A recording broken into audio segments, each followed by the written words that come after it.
কিন্তু এখানে যদি মমতাজ আসতো তাহলে মাগরিব থেকে জায়গা দেওয়া যেত না, টিকিট দিয়ে আসতে হইতো। কি দিয়া? টিকিট দিয়ে। কথা ঠিক না? বাস্তবতা মিলেন না। এখানে যদি কোন নায়ক নায়িকা আসতো, রাস্তায় হাঁটার কোন জায়গা ছিল না, কোরআনের মাহফিলে মানুষ কম আসবে, কিন্তু দুনিয়ার নাট্যমিতে মানুষ বেশি যাবে। কেন? আমাদের নফসের উপর শয়তান বসে আছে। তাহলে কয়টা জিনিস দিছে আল্লাহ? একটা হচ্ছে কিয়ামত পর্যন্ত বাঁচবে, 2 নম্বর সেকেন্ডে সব জায়গায় ভ্রমণ করবে, তাহলে মাহফিলেও শয়তান আছে না নাই? আছে। 3 নম্বর আমাদের রক্তে রগে হেঁটে নফসের উপর বসে ধোঁকা দিবে। 3 ঘন্টা সিনেমা দেখলে আফসোস মনে হয় না, রাত 11টায় ফেসবুক ইউজ করছেন, কখন যে রাত 3টা বেজে গেছে বিরক্ত মনে হয় না, কিন্তু ফজরের আজান দিলে আমরা মসজিদে আসতে পারি না। এগুলো শয়তান আমাদের সাথে লেগে আছে। এই 3টা পাওয়ার নিয়ে আল্লাহরে বলতেছে ফাবি ইজ্জাতিকা, মালিক তুমি তো ওয়াদা করলে খেলাফ করো না। আল্লাহ বলে না, তোর কোনো টেনশন নাই, তুই কিয়ামত পর্যন্ত বাঁচবি, তুই সেকেন্ডে বিশ্ব ভ্রমণ করবি, তুই আমার বান্দার রক্তে রগে হেঁটে গুনাহ করাইতে পারবি। তখন শয়তান বলছে, মালিক চ্যালেঞ্জ নাও, ফাবি ইজ্জাতিকা, তুমি আল্লাহর ইজ্জতের কসম, আমার কসম না, আপনার কসম না, আমরা বলি আল্লাহর কসম। শয়তান বলে তুমি আল্লাহর ইজ্জতের কসম, লাউকবিয়ান্নাহুম আজমাইন, একলা জাহান্নামে যাব না, যেদিন জাহান্নামে যাব তোমার সকল বান্দারে গুনাহ করায়া, পাপ করায়া, অপরাধ করায়া, বেঈমান বানায়া, মুরতাদ বানায়া জাহান্নামে নিয়ে যাব, পারলে তুমি আল্লাহ ঠেকাও। কারে বলতেছে? আপনি আল্লাহরে চ্যালেঞ্জ করতে পারবেন না, আপনি আমারে চ্যালেঞ্জ করেন, পারবেন? আল্লাহর সাথে পারবেন? কিন্তু শয়তান, এটা আমি বলি না, কোরআন বলছে, আমি বললে ছিঁড়ে ফেলেন। কোরআন বলছে শয়তান আল্লাহরে বলছে ফাবি ইজ্জাতিকা, মালিক তোমার ইজ্জতের কসম, লাউকবিয়ান্নাহুম আজমাইন, একজনও বাদ নাই, আমিও আছি, অতিথিও আছে, আপনারাও আছেন, সবাইরে গুনাহ করায়া কোথায় নিয়ে যাব? জাহান্নামে নিয়ে যাব। তো আল্লাহ বলছে কদ জাআকুম মিনাল্লাহি নূর, হাবিব আর এখানে তাকিয়েন না, দুনিয়ায় যান, দুনিয়ায় যান, দুনিয়ায় যান। হাবিব দুনিয়ায় চলে আসছে। আমি যদি আপনারে জিজ্ঞেস করি কি হবা, আপনি বলবেন ব্যবসায়ী হব। তুমি কি হবা? উনি বলবেন ডাক্তার হব। তুমি কি হবা? উনি বলবেন ইঞ্জিনিয়ার হব। তুমি কি হবা? উনি বলবেন লয়ার হব। তুমি কি হবা? উনি বলবেন চেয়ারম্যান হব। এরকম মানুষের অনেক স্বপ্ন আছে না নাই? তা আমার নবীরে জিজ্ঞেস করলাম, নবী গো আপনি দুনিয়ায় কেন আসলেন? আমার নবী বলে আমি আসি নাই, ওয়ামা আরসালনাকা, আমার তো আল্লাহ পাঠাইছে। তো দুনিয়ায় আপনি কি হবেন আমার জিজ্ঞেস করিও না, যিনি পাঠাইছে ওনারে জিজ্ঞেস করো। আমরা বললাম মালিক তোমার নবী দুনিয়ায় প্রেসিডেন্ট হবে? আল্লাহ বলে না। প্রধানমন্ত্রী হবে? আল্লাহ বলে না। বাংলু হবে, বাংলু করবে? আল্লাহ বলে না। দুনিয়ায় ক্ষমতার মালিক হবে? আল্লাহ বলে না। সচিব আমলা হবে? আল্লাহ বলে না। তো নবী কেন আসছে? আল্লাহ বলে নিজের জন্য আসে নাই, লিইউখরিজান নাস মিনাজ জুলুমাতি ইলান নূর। তোরা বান্দা শয়তানের দুকায় পড়ে গুনাহ করে জাহান্নামের দরজায় চলে গেছিস, আমার নবী এসে 2 হাত দিয়ে ধরে তোমারে বুকে লাগায়া উম্মত বানায়া জাহান্নাম থেকে তুলে জান্নাতে নেওয়ার জন্য চলে এসেছে। তাহলে আমার নবী কি নিজের জন্য আসছে? কার জন্য আসছে? আমার জন্য আসছে, আপনার জন্য আসছে। আমার তো বন্ধু টাকা নাই, যদি আমার একটা বিমান থাকতো আমি তো এই আমাদের এই এলাকার নাম কি যে আটঘরিয়া, এই আটঘরিয়ার যুবকগুলার বিমানে তুলতাম। ওরা যদি বলে হুজুর আমেরিকায় নিয়ে যাবেন, আমি বলবো না। ইউরোপে নিয়ে যাবেন, আমি বলবো না। অস্ট্রেলিয়ায় নিয়ে যাবেন, আমি বলবো যুবক তোমাকে ওখানে নিয়ে যাব না। ওরা যদি বলে কই নিয়ে যাবেন, আমি ওদেরকে সোনার মদিনায় নিয়ে যাইতাম, নিয়া আমার নবীর রওজার সাথে তার কান লাগাইয়া দিতাম। সে এখনো শুনতো তার নবীর রওজায় উম্মতি উম্মতি বলে চোখের পানি ছেড়ে দিয়েছে। আমার নবীর চেয়ে আপন আর কেউ নাই। বন্ধু, নবীকে কষ্ট দিবেন না, শব্দ দিয়ে হোক কষ্ট দিবেন না, আচরণ দিয়ে কষ্ট দিবেন না, কাজ দিয়ে কষ্ট দিবেন না, কথা দিয়ে কষ্ট দিবেন না। কেন? যিনি বাবার চেয়ে আপন, যিনি মায়ের চেয়ে আপন, এই সৃষ্টি জগতে আপনার আমার সবচেয়ে যিনি আপন, উনি রহমতুল লিল জমিনের উপরে চলে যাব, জমিনের নিচে। আল্লাহরে বললাম, মালিক যেদিন যাব টাকাটা নেই না, ডলারটা নেই না, স্বর্ণটা নেই না। আল্লাহ বলেন নেস না। আমরা বললাম, মালিক কেন? বড় কষ্ট হয়েছে। আল্লাহ বলে, সূর্য আমার জন্য না, সূর্য তোর জন্য। চাঁদ আমার জন্য না, চাঁদ তোর জন্য। আসমান আমার জন্য না, আসমান তোর জন্য। জমিন আমার জন্য না, জমিন তোর জন্য। গাড়ি বাড়ি স্বর্ণ তেল সব তোর জন্য। তো তোর জন্য যা দুনিয়াতে রেখে দে। তো মালিক আমি আসবো কেন? সব মানুষের জন্য, আর আমার বান্দা শুধুমাত্র আমি আল্লাহর জন্য। তাহলে আমরা কার জন্য? সেই জন্য আজকে যখন আমি আছি, আমার বাবা বলবে এটা আমার ছেলে, বলবে কি বলবে না? আমার বিবি বলবে এটা আমার স্বামী, আমার সন্তান বলবে এটা আমার বাবা, আমার বন্ধু বলবে এটা আমার বন্ধু, আমার বোন বলবে এটা আমার ভাই। কিন্তু নিঃশ্বাস যখন বন্ধ হয়ে যাবে, চোখ যখন বন্ধ হয়ে যাবে, আমাকে যখন খাটের মধ্যে রাখা দেওয়া হবে, জমিনে যখন রাখা হবে, এখন আমার বাবা আর বলছে না এটা আমার ছেলে, আমার ওয়াইফ আর বলছে না এটা আমার স্বামী, আমার সন্তান আর বলছে না এটা আমার বাবা, আমার বন্ধু আর বলছে না এটা আমার বন্ধু, আমার ভাই বোন আর বলছে না এটা আমার ভাই। সবাই একটা কথা বলছে, ইন্না লিল্লাহি ওয়া ইন্না ইলাইহি রাজিউন। আরে কে বলে আমার ছেলে, কে বলে আমার বাবা, কে বলে আমার ভাই, কে বলে আমার বন্ধু? ও কেউ নয়। ইন্না লিল্লাহ ছিল তো আল্লাহর। আজকে জমিনে যে 30-40 বছর ছিল, মেহমান ছিল, আল্লাহর জিনিস আবার আল্লাহর কাছে রওনা হয়ে গেছে। তাহলে মরণ মানে মালিকের কাছে চলে যাওয়া। এটার নাম কি? তাহলে আসছি কালি, যাব কালি, এখানে কোনো সন্দেহ আছে? তাহলে আমার বাবাও আসছে কালি, আমিও আসছি কালি, আমার দাদাও আসছে কালি, রাষ্ট্রপতিও আসছে কালি, উপদেষ্টাও আসছে খালি, প্রধানমন্ত্রীও আসছে খালি, সবাই যাবে আবার খালি হাতে। কিন্তু আমার কোরআন বলছে পৃথিবীতে একজন আছে যিনি খালি হাতে আসে নাই। মালিক কি বলছো? আল্লাহ বলে, হ্যাঁ সত্যই বলছি, আমি আল্লাহ মিথ্যা বলতে পারি না। মালিক আমি তো খালি হাতে। আল্লাহ বলে, জানি তো। মালিক আমার বাবা তো খালি হাতে। আল্লাহ বলে, জানি তো। মালিক আমার মা তো খালি হাতে আসছে। আল্লাহ বলে, জানি তো। মালিক রাষ্ট্রপতিও খালি হাতে। আল্লাহ বলে, জানি তো। মালিক প্রধানমন্ত্রীও খালি হাতে। আল্লাহ বলে, জানি তো। তাই পৃথিবীতে এমন কে আছে যে বড় হাতে আসছে? আল্লাহ বলে, ওয়াল্লাযী জাআ বিসমিকে, তোমার নবী রাহমাতুল লিল আলামিন খালি হাতে আসে নাই, খালি হাতে আসে নাই।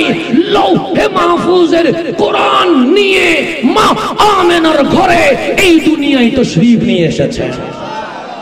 তাহলে সবাই আসছে খালি হাতে, রসুল আসছে বড় হাতের। কোরআন বলছে, আমি বলি না, কোরআনের বাহিরে একটা শব্দও বলবো না, হাদিসের বাহিরে একটা শব্দও বলবো না। কেন?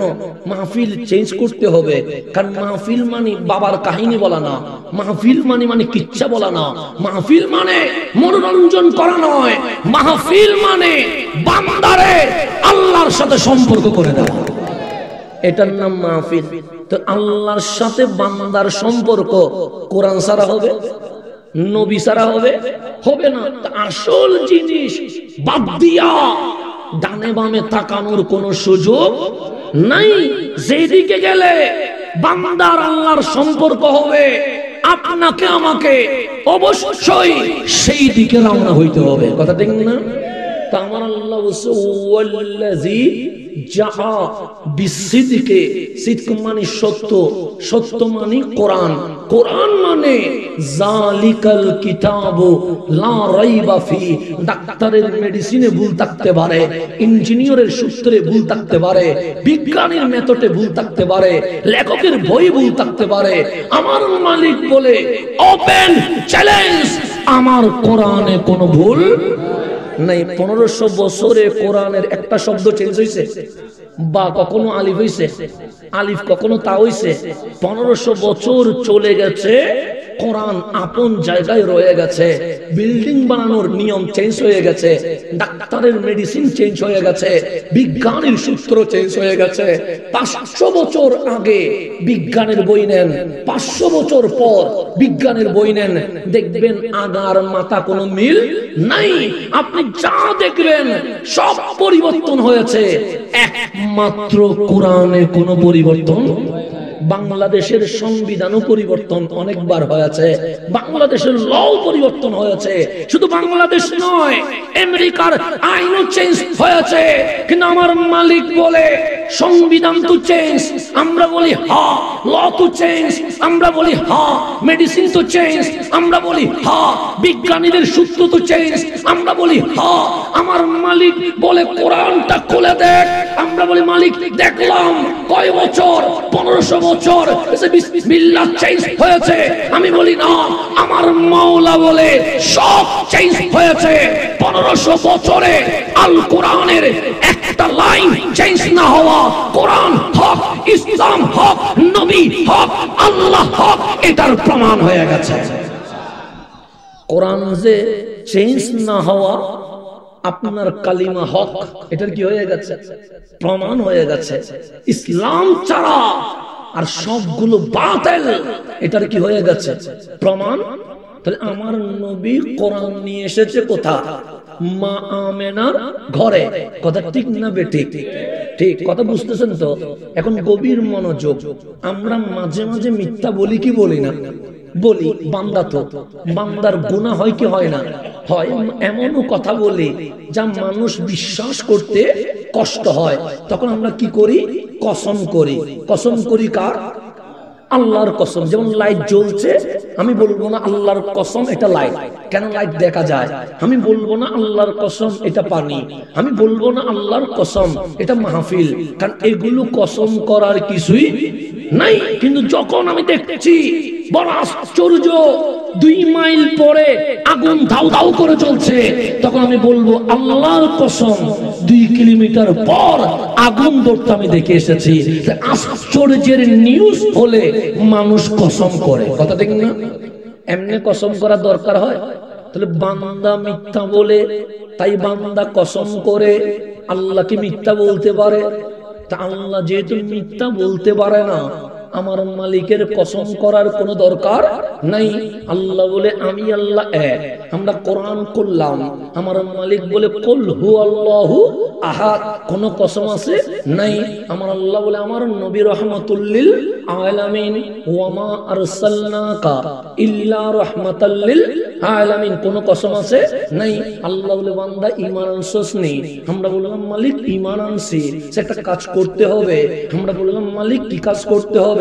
আল্লাহ বলে ওয়াকিমুস সালাহ, নামাজ কায়েম করতে হবে। কোন কসম আছে? নাই। আল্লাহ বলে টাকা আসেনি? আমরা বললাম আছে। মালিক বলে একটা কাজ করতে হবে। আমরা বললাম কি? আল্লাহ বলে ওয়াতুজ যাকাত, বছরে একবার যাকাত দিতে হবে। সামনে যে মাস আসবে এটার নাম মাহে রমজান। আল্লাহ বলে মাসের নাম কি? আমরা বললাম রমজান। আল্লাহ বলে কুতিবা আলাইকুমুস সিয়াম, 1 মাস তোমাকে রোজা পালন করতে হবে। কোন কসম আছে? নাই। আল্লাহ বলে টাকা আছে? আমরা বলি আছে। শক্তি আছে? আমরা বলি আছে। মালিক বলে ওয়া আতিমুল হজ্জা, জীবনে একবার হজ করতে হবে। কোন কসম আছে? নাই। আল্লাহ বলে ইউহিল্লু লাহুমুত তাইয়্যিবাত ওয়া ইউহাররিমু আলাইহিমুল খাবায়েস, হালাল নিতে হবে, হারাম ছাড়তে হবে। আল্লাহ বলে গরম মা বাবা আসেনি? আমরা বললাম আছে। আল্লাহ বলে বৃদ্ধাশ্রমে দেশ না, গালাগালি করিস না, ওয়া বিল ওয়ালিদাইনে ইহসানা। কোন কসম আছে? নাই। তো যে আল্লাহ নিজের কথা বলছে, কসম করে নাই। যে আল্লাহ নবীর কথা বলছে, কসম করে নাই। যে আল্লাহ নামাজ রোজা হজ যাকাতের কথা বলছে, কসম করে নাই। যে আল্লাহ হালাল হারামের কথা বলছে, কসম করে নাই। সেই আল্লাহ কোরআনে বলছে ওয়াল ফাজরি, ফজরের কসম। কে বলছে? আল্লাহ বলছে। আমি বলি আল্লাহর কসম, আল্লাহ বলে ফজরের কসম। আমরা বলি মালিক তুমি কসম করলা? আল্লাহ বলে হ্যাঁ করছি তো। কিসের কসম? ওয়াল ফাজরি, ফজরের কসম। তো আমরা তো মিথ্যা বলি, সেই জন্য মানুষকে বিশ্বাস করানোর জন্য বলি আল্লাহর কসম। তুমি ফজরের কসম করলা কেন? আল্লাহ বলে বান্দা তোর কসম, মাওলার কসম, আকাশ পাতাল ব্যবধান, তুই কসম করিস সত্য বোঝানোর জন্য, মালিক কসম করে দামি করে দেওয়ার জন্য। তাহলে মালিকের কসমের মধ্যে ফারাক আছে না নাই? তা আল্লাহ বললেন ওয়াল ফাজরি, কোরআনে আছে না নাই? ফজরের কসম। এখন বলেন জোহরের মালিক কে? আল্লাহ কোরআনে কি ওয়াল জোহরে বলছেন? বলে নাই। মাগরিবের মালিক কে? কোরআনে কি ওয়াল মাগরিবে বলছেন? বলে নাই। এশারের মালিক কে? আল্লাহ কোরআনে কি ওয়াল এশা বলছেন? তো মালিক ওয়াল এশা, এশারের কসম বলে নাই। ওয়াল মাগরিবে, মাগরিবের কসম বলে নাই। ওয়াজ জোহরে, জোহরের কসম বলে নাই। দেখো আল্লাহ বলছে ফজরের কসম, মালিক জোহর কার? আল্লাহ বলে আমার। ওয়াজ জোহরে বলো নাই, আল্লাহ বলবো না। মাগরিব কার? আল্লাহ বলে আমার। ওয়াল মাগরিবে বলো নাই, সে বলবো না। এশা কার? আল্লাহ বলে আমার। ওয়াল এশায়ে বলো নাই, আল্লাহ বলে বলবো না। কিন্তু বললাম ওয়াল ফজরি, ফজরের কসম, মালিক ফজরে কি হইছে? আল্লাহ বলে 100 বার বলবো ওয়াল ফজরি, ফজরের কসম। কেন জানিস? আমরা বললাম কেন? ওই ফজরের সুবহে সাদিকে মা আমেনার ঘরে তোমার নবী কোরআন নিয়ে আসা ফজরকে সবচেয়ে দামি করে দিয়ে দিয়েছে। তাহলে আল্লাহ বলছে ওয়াল ফজরি, কিসের কসম? ফজরের কথা বুঝতেছেন নি? কঠিন জানি কোন আবার কঠিন তো হচ্ছে না। যতটুকু চেষ্টা করবো পানির মতো কি করে দিতে, সহজ করে দিতে, ইনশাআল্লাহ যেন আমাদের উপর দয়া করে। সবাই বলেন আমিন বলেন। কারণ আল্লাহ দয়া না করলে আমরা কি পারবো? পারবো না। আমি চাইবো কঠিন জিনিসকে পানির মতো কি করে দিতাম, সহজ করে দিতাম, যদি আল্লাহ দয়া করে। কে দয়া করে? এখন আসছেন তাহলে নবী খালি হাতে আসছে না, কোরআন নিয়ে আসছে। সবচেয়ে সেরা নিয়ামত হচ্ছে রহমতুল লিল। এরপর আল্লাহ বলে 2 নাম্বার অনুগ্রহ, সূর্য না, চাঁদ না, গ্রহ না, জমিন না, আসমান না, আর রহমান আল্লামাল কোরআন। আমি আল্লাহ তোমাদেরকে নবীও দিছি, 2 নাম্বার আমি আল্লাহ তোমাদেরকে কোরআনও দিয়ে দিছি। তাহলে আল্লাহ বলছে কোরআনে সবচেয়ে সেরা নিয়ামত কয়টা? কয়টা? একটা হচ্ছে কোরআন, একটা হচ্ছে রহমতুল লিল, 2 নম্বর হচ্ছে কোরআন। এখন আমার নবী আপনার জীবনে সেরা অনুগ্রহ কেন, এটা জানার দরকার আছে না নাই? ইবলিসের নাম শুনছেন নি? শয়তানের নাম শুনছেন? ওর নাম কোথায় আছে? আমার বাবার কিতাবে? না না, কোথায়? কোরআনে। কোরআনে ফাসাজাদু ইল্লা ইবলিসা, ওর নাম আমি বলি নাই, আল্লাহ বলছে। তাহলে ইবলিসের নাম কোরআনে আছে না নাই? এখন এর উপর আল্লাহ রাজি না নারাজ? আবা ওয়াস্তাকবারা ওয়া কানা মিনাল কাফিরিন। আল্লাহ তুই কাফের, তুই কাফের, ফাইন্নাকা রাজিম, তোর সাথে আমার কোনো সম্পর্ক নাই, তোরে বয়কট করে দিলাম, চলে যা রহমতের শামিয়ানা থেকে। শয়তান বলছে মালিক আমি কি সিজদা করি নাই? আল্লাহ বলে করছস। আমি কি সুবহান রাব্বিয়াল আলা বলি নাই? আল্লাহ বলে বলছস। এরপরেও আমার বের করে দিচ্ছ। আল্লাহ বলে সিজদা ঠিক আছে, সিজদা যদি বিছানো হয় জমিন ছোট হয়ে যাবে, তোর ইবাদত বেশি হয়ে যাবে।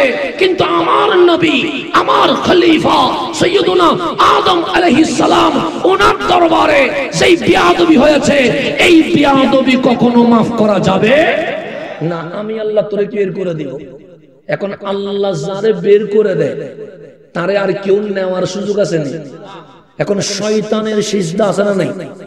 আছে। নামাজ আছে, ইবাদত। তো আল্লাহ বলছে ফাইন্নাকা রাজিম, তোকে আমি 3টা শাস্তি দিব। 1 নম্বর শাস্তি, রহমতের শামিয়ানায় আর থাকতে পারবি না। 2 নম্বর শাস্তি, তোর জীবনে আর কখনো তওবার সুযোগ নাই। 3 নম্বর, ফি নারি জাহান্নাম খালিদিনা ফিহা আবাদা, জাহান্নামে ঢুকবি আর বের হওয়ার কোনো সুযোগ। তা আল্লাহ বলে বের হও। তো বেরোয়ার সময় আল্লাহর কাছে মোনাজাত করছে, মালিক তুমি তো বের করে দিবা। আল্লাহ বলে সিদ্ধান্ত ফাইনাল, রিট করার কোনো সুযোগ নাই, শুনানি করার সুযোগ নাই, উচ্চ আদালতে যাওয়ার কোনো সুযোগ নাই। তো মালিক আমি তিনটা জিনিস চাইবো, কারণ আমি তোমার ইবাদত করছি। আল্লাহ বলে চাইলে তাড়াতাড়ি চা, আমি তোরে কি করে দিব? বের করে দিব। এক নাম্বার, আমাকে কিয়ামত পর্যন্ত বেঁচে থাকার সুযোগ দিতে হবে। আল্লাহ বলে দোয়া কবুল, আমি তোরে কিয়ামত পর্যন্ত হায়াত দিলাম। দুই নাম্বার, বিমান, হেলিকপ্টার, রকেট এগুলো ছাড়া আমার শরীরে এমন পাওয়ার দিতে হবে আমি 1 সেকেন্ডে বিশ্ব যেন ভ্রমণ করতে পারি। আল্লাহ বলে দিলাম। তিন নাম্বার, তোমার ইবাদতে কমতি হয় নাই, আদমের দরবারে বেয়াদবি হইছে, তার মানে আমি যে জাহান্নামী হচ্ছি আদমের কারণে, তাহলে আমাকে এমন শক্তি দাও এই আদম সন্তানের রক্তে মিশে রগে হেঁটে নফসের উপর বসে তারে যেন গুনাহ করাইতে পারি, এই শক্তি আমারে দিয়ে দাও। আল্লাহ বলে এটাও দিলাম। কয়টা দিছে? এক নাম্বার, কিয়ামত পর্যন্ত বেঁচে থাকার সুযোগ। দুই নাম্বার, সেকেন্ডে বিশ্ব ভ্রমণ করার সুযোগ। তিন নাম্বার, আপনার আমার রক্তে মিশে রগে হেঁটে নফসের উপর বসে গুনাহ করানোর পাওয়ার দিয়েছে। কয়টা হইছে? এখন আপনি বলেন হুজুর শয়তান আমার রক্তে হাঁটে, হ্যাঁ রগে হাঁটে, হ্যাঁ নফসের উপর বসে, হ্যাঁ আমারে গুনাহ করায়, হ্যাঁ। আপনি বলেন হুজুর বুঝবো কেমনে? নিজের জীবনে বুঝে নেন। চায়ের দোকানে যান, কিছু মনে পড়বে না। রাস্তায় হাঁটেন, কিছু মনে করবে না। ফেসবুক ইউজ করেন, ভালোই লাগবে। আপনি যা ইচ্ছা তা করেন, কিছু মনে পড়বে না। এশারের নামাজে মসজিদে এসে ইক্তেদাইতু বিহাযাল ইমাম বলে নিয়ত পাততে দেরি। 5 বছর আগে কোন সিনেমা দেখছিলেন ভিডিও সহ চোখের সামনে চলে আসে, আসেন না? এটা কি চায়ের দোকানে মনে পড়ে, রাস্তায় মনে পড়ে, ফেসবুকে মনে পড়ে, গানের আসরে মনে পড়ে, খেলার আসরে মনে পড়ে, কোথাও মনে পড়ে না। কিন্তু নামাজে দাঁড়ানো মাত্র দেখবেন আল্লাহু আকবার, নিয়ত বাঁধতে দেরি। 5 বছর আগে কোন সিনেমা দেখছিলাম ভিডিও সহ চলে আসে। কেন আপনারা মাঝে মাঝে আমাদেরকে বলেন হুজুর জামেলা একটা বেজে গেছে। আমি বলি কি? চায়ের দোকানে কিছু মনে পড়ে না, রাস্তায়ও কিছু মনে পড়ে না, সিনেমা দেখলেও কিছু মনে পড়ে না, কিন্তু নামাজে আসলে দোকানের হিসাব মনে পড়ে। 5 বছর আগে কই গেছিলাম এটা মনে পড়ে, বন্ধুর সাথে কই ঘুরছিলাম এটা মনে পড়ে, কেমনে কি করতাম। আমি বলি সমস্যা শুধু তোমার নয়, সমস্যা তো আমারও হয়। কেন? শয়তান আমাদেরকে সিনেমায় ডিস্টার্ব করবে না, জেনায় ডিস্টার্ব করবে না, মাদকে ডিস্টার্ব করবে না, সে তো আমাদেরকে নামাজে ডিস্টার্ব করবে। কথা ঠিক না? আমি আপনাদেরকে বুঝাইলে এটা বুঝবো। এটা মাহফিল চলছে কিসের? কোরআন সুন্নাহর বলেন না, কিসের? কোরআন সুন্নাহ। আস্তে আস্তে মানুষ আসতেছে। কিন্তু এখানে যদি মমতাজ আসতো তাহলে মাগরিব থেকে জায়গা দেওয়া যেত না, টিকিট দিয়ে আসতে হইতো। কি দিয়া? টিকিট দিয়ে। কথা ঠিক না? বাস্তবতা মিলেন না। এখানে যদি কোন নায়ক নায়িকা আসতো, রাস্তায় হাঁটার কোন জায়গা ছিল না, কোরআনের মাহফিলে মানুষ কম আসবে, কিন্তু দুনিয়ার নাট্যমিতে মানুষ বেশি যাবে। কেন? আমাদের নফসের উপর শয়তান বসে আছে। তাহলে কয়টা জিনিস দিছে আল্লাহ? একটা হচ্ছে কিয়ামত পর্যন্ত বাঁচবে। 2 নাম্বার, সেকেন্ডে সব জায়গায় ভ্রমণ করবে। তাহলে মাহফিলেও শয়তান আছে না নাই? আছে। 3 নাম্বার, আমাদের রক্তে রগে হেঁটে নফসের উপর বসে ধোঁকা দিবে। 3 ঘন্টা সিনেমা দেখলে আফসোস মনে হয় না। রাত 11টায় ফেসবুক ইউজ করছেন, কখন যে রাত 3টা বেজে গেছে বিরক্ত মনে হয় না। কিন্তু ফজরের আজান দিলে আমরা মসজিদে আসতে পারি না। এগুলো শয়তান আমাদের সাথে লেগে আছে। এই 3টা পাওয়ার নিয়ে আল্লাহরে বলতেছে ফাবি ইজ্জাতিকা, মালিক তুমি তো ওয়াদা করলে খেলাফ করো না। আল্লাহ বলে না, তোর কোনো টেনশন নাই, তুই কিয়ামত পর্যন্ত বাঁচবি, তুই সেকেন্ডে বিশ্ব ভ্রমণ করবি, তুই আমার বান্দার রক্তে রগে হেঁটে গুনাহ করাইতে পারবি। তখন শয়তান বলছে, মালিক চ্যালেঞ্জ নাও, ফাবি ইজ্জতিকা, তুমি আল্লাহর ইজ্জতের কসম, আমার কসম না, আপনার কসম না, আমরা বলি আল্লাহর কসম। শয়তান বলে, তুমি আল্লাহর ইজ্জতের কসম, লাউকবিয়ান্নাহুম আজমাইন, একলা জাহান্নামে যাব না। যেদিন জাহান্নামে যাব, তোমার সকল বান্দারে গুনাহ করায়া, পাপ করায়া, অপরাধ করায়া, বেঈমান বানায়া, মুরতাদ বানায়া জাহান্নামে নিয়ে যাব। পারলে তুমি আল্লাহ ঠেকা। কারে বলতেছে? আপনি আল্লাহরে চ্যালেঞ্জ করতে পারবেন না, আপনি আমারে চ্যালেঞ্জ করেন, পারবেন? আল্লাহর সাথে পারবেন? কিন্তু শয়তান, এটা আমি বলি না, কোরআন বলছে, আমি বললে চিনে ফেলেন। কোরআন বলছে, শয়তান আল্লাহরে বলছে, ফাবি ইজ্জতিকা, মালিক তোমার ইজ্জতের কসম, লাউকবিয়ান্নাহুম আজমাইন, একজনও বাদ নাই, আমিও আছি, অতিথিও আছে, আপনারাও আছেন, সবাইরে গুনাহ করায়া কোথায় নিয়ে যাব? জাহান্নামে নিয়ে যাব। তো আল্লাহ বলছে, কদ জাআকুম মিনাল্লাহি নূর। হাবিব আর এখানে তাকিয়েন না, দুনিয়ায় যান, দুনিয়ায় যান, দুনিয়ায় যান। হাবিব দুনিয়ায় চলে আসছে। আমি যদি আপনারে জিজ্ঞেস করি কি হবা, আপনি বলবেন ব্যবসায়ী হব। তুমি কি হবা? উনি বলবেন ডাক্তার হব। তুমি কি হবা? উনি বলবেন ইঞ্জিনিয়ার হব। তুমি কি হবা? উনি বলবেন লয়ার হব। তুমি কি হবা? উনি বলবেন চেয়ারম্যান হব। এরকম মানুষের অনেক স্বপ্ন আছে না নাই? তা আমার নবীরে জিজ্ঞেস করলাম, নবী গো, আপনি দুনিয়ায় কেন আসলেন? আমার নবী বলে, আমি আসি নাই, ওয়ামা আরসালনাকা, আমার তো আল্লাহ পাঠাইছে।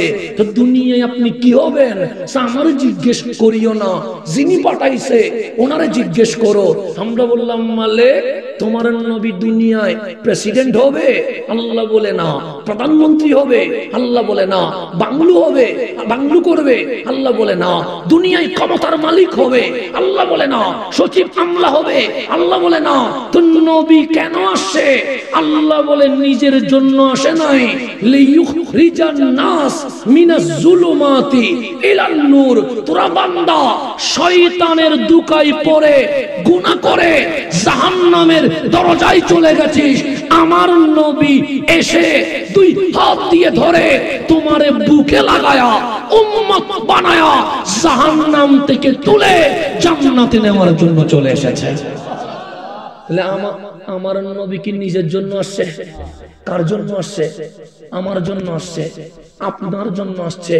আমার তো বন্ধু টাকা নাই, যদি আমার একটা বিমান থাকতো, আমি তো এই আমাদের এই এলাকার নাম কি যে আটঘরিয়া, এই আটঘরিয়ার যুবক গুলার বিমানে তুলতাম। ওরা যদি বলে হুজুর আমেরিকায় নিয়ে যাবেন, আমি বলবো না। ইউরোপে নিয়ে যাবেন, আমি বলবো না। অস্ট্রেলিয়ায় নিয়ে যাবেন, আমি বলবো যুবক তোমাকে ওখানে নিয়ে যাব না। ওরা যদি বলে কই নিয়ে যাবেন, আমি ওদেরকে সোনার মদিনায় নিয়ে যাইতাম, নিয়া আমার নবীর রওজার সাথে তার কান লাগাইয়া দিতাম। সে এখনো শুনতো তার নবীর রওজায় উম্মতি উম্মতি বলে চোখের পানি ছেড়ে দিয়েছে। আমার নবীর চেয়ে আপনার কেউ নাই। বন্ধু, নবীকে কষ্ট দিবেন না, শব্দ দিয়ে হোক কষ্ট দিবেন না, আচরণ দিয়ে কষ্ট দিবেন না, কাজ দিয়ে কষ্ট দিবেন না, কথা দিয়ে কষ্ট দিবেন না। কেন? যিনি বাবার চেয়ে আপন, যিনি মায়ের চেয়ে আপন, এই সৃষ্টি জগতে আপনার আমার সবচেয়ে যিনি আপন, উনি রহমতুল লিল। আমার আপন মানুষরে কি কষ্ট দিতে পারে? তিনি সেজন্য নবীরে কষ্ট দেওয়া যাবে। তাহলে আমার নবী এক নম্বর অনুগ্রহ, দুই নম্বর অনুগ্রহ হচ্ছে কোরআন। কথা ঠিক নেই? এখন আল্লাহরে জিজ্ঞেস করেন, মালিক তিন নম্বর কি?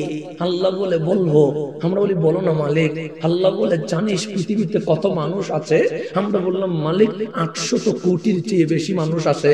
আল্লাহ বলে ধর্ম কয়টা জানিস? আমরা বললাম মালিক 4300টা ধর্ম আছে। আবার ধর্ম ছাড়াও সেকুলার সেকুলার নাস্তিক এরকম অনেক মানুষ আছে না নাই? আছে। আল্লাহ বলে খ্রিস্টান কেমন? আমরা বলি মালিক অনেক বেশি। হিন্দু কেমন? আল্লাহর অনেক বেশি। ইহুদি কেমন? আমি বলি কম নয় মালিক, 4300 ধর্ম আছে। আল্লাহ বলে 3 নাম্বার অনুগ্রহ হচ্ছে ওয়াকাযালিকা জাআলনাকুম উম্মাতাও ওয়াসাতা। কোটি কোটি মানুষ থেকে আমি আল্লাহ যাচাই বাছাই করে তোমাকে আমার হাবিবের উম্মত হিসেবে কবুল করে ফেলেছে। নবীর উম্মত হওয়ার চেয়ে বড় নিয়ামত আর কিছু? এখন বলেন আপনি আমারে কবরে যাইতে হবে কি হবে না? কবরে যাইয়া পরিচয় দেওয়া লাগবে কি লাগবে না? লাগবে। তাহলে ট্রাম্পও মারা যাবে, বুশও মারা যাবে, মোদিও মারা যাবে, হাসানও মারা যাবে। কথা ঠিক না? এখন আপনি যখন কবরে মারা যাবেন, কবরে আপনার পরিচয় দেওয়া লাগবে কি লাগবে না? লাগবে তো নাকি? আপনি যদি বলেন আমি ডাক্তার, কোন কাজে আসবে? যদি বলেন আমি ইঞ্জিনিয়ার, কোন কাজে আসবে? যদি বলেন আমি রাষ্ট্রপতি, কোন কাজে আসবে? আসবে না। এখানে কেউ কোন রিক্সাওয়ালা থাকলে একটু হাত তুলেন তো দেখি, যে আমি রিক্সা চালাই। কেউ আছেন? চাষ করেন, চাষ কৃষক হাত তোলেন যে আমি কৃষি কাজ করি। সমস্যা, আপনি তো চুরি করেন না, হাত নামান। অনেক কৃষক আছেন মাশাআল্লাহ, আপনি চুরি করেন না, আপনি কৃষি কাজ করেন বলে আমি ভাত খাওয়ার চাউল পাই।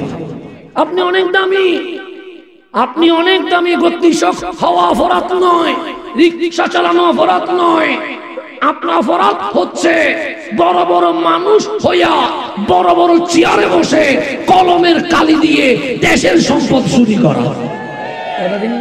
সুতরাং আপনি কৃষক, গর্ব করবেন। রিক্সা চালান, গর্ব করবেন। কেন? আপনার টাকায় হালাল আছে। এই হালাল টাকার ইনকাম দিয়ে নামাজ পড়লে নামাজ কবুল হয়ে যায়। হারাম 1 টাকা খাইয়া নামাজ কবুল হবে? তা আপনি তো হারামে নাই, আপনি হালালে আছেন। রিক্সাওয়ালা লজ্জা না, কৃষিকাজ লজ্জা না, ভ্যান গাড়ি চালানো লজ্জা না, ট্রাক ড্রাইভারি করা লজ্জা না। লজ্জা হচ্ছে শিক্ষিত হওয়ার পরেও বড় বড় চেয়ারে বসে গরিব মানুষের টাকা কলমের কালি দিয়ে চুরি করে। আছে না নাই? আছে। এটা হচ্ছে লজ্জা। লজ্জা আপনারটা লজ্জা না। তাহলে আপনি কৃষক, কৃষকের জীবনে মাহফিলে বিশেষ অতিথি দিবে না, মঞ্চে ডাকবে না, গভীর মনোযোগ। তাহলে ট্রাম্প বুশের ক্ষমতা আছে না নাই? আছে। বুশ আজকে না ওই কাল মারা যাবে কি যাবে না? কবরে গেলে ওর পরিচয় দেওয়া লাগবে কি লাগবে না? এখন বুশ বলবে আমি আমেরিকা দুবার রাষ্ট্রপতি। আল্লাহ বলে ঠিক আছে। আমার কাছে ক্ষেপণাস্ত্র আছে। আল্লাহ বলে ঠিক আছে। আমি ইরাক আফগান নষ্ট করে দিয়েছি। আল্লাহ বলে ঠিক আছে। আমি সৌদি আরবকে ইউজ করে ইয়েমেন সিরিয়া রক্তে লাল করে দিয়েছি। আল্লাহ বলে ঠিক আছে। আমি ইসরায়েলকে ব্যবহার করে ফিলিস্তিনের মসজিদ আকসা রক্তে লাল করে দিয়েছি। আল্লাহ বলে ঠিক আছে। আমার ডলার আছে, আমার বোমা আছে, আমার ক্ষমতা আছে। তাহলে বুশের সব আছে না নাই? আছে। সে বলে আমি রাষ্ট্রপতি, আমার ডলার আছে, আমার বোমা আছে, আমার সাপোর্ট আছে, আমার বাংলো আছে, সব আছে। আপনি কৃষক মারা গেলেন, আল্লাহ জিজ্ঞেস করবে তোমার পরিচয় কি? উনি বলবেন মালিক আমার বাংলো নাই, আমার গাড়ি নাই, আমার টাকা নাই, আমার ডলার নাই, আমি রাষ্ট্রপতি নয়, আমি প্রধানমন্ত্রী নয়, আমি সচিব নয়, আমি মেম্বার নয়। তা আল্লাহ বলবে তুই কিছু না, তোর পরিচয় কি? কৃষক বলবে মাওলা এক গরিব কৃষক, একটা পরিচয় আছে, এই কবরে আমি তোমার নবীর উম্মত হইয়া এসেছি। তাহলে ট্রাম্পের সব আছে কিন্তু নবী নাই। আপনার কিছুই নাই, আছে শুধু রহমতুল্লিল। এখন বলেন কার কবর জান্নাত হবে? কার কবর জান্নাত হবে? তাহলে বুশের সব আছে, শুধু নবী নাই। নবী না থাকা কবর জাহান্নাম হয়ে গেছে। আপনার টিনের ঘর 2 বেলা খাইলে 3 বেলা খাবার জুটে নাই। আপনি বিশেষ অতিথি নয়, আপনি সভাপতি নয়, আপনি প্রধান অতিথি নয়, আপনি সামান্য কৃষক, কিন্তু কবরে যাইতে দেরি। যখন বলবেন নবীর উম্মত, কবর আর কবর নাই, জান্নাতুল ফেরদাউসের বাগান হয়ে গেছে।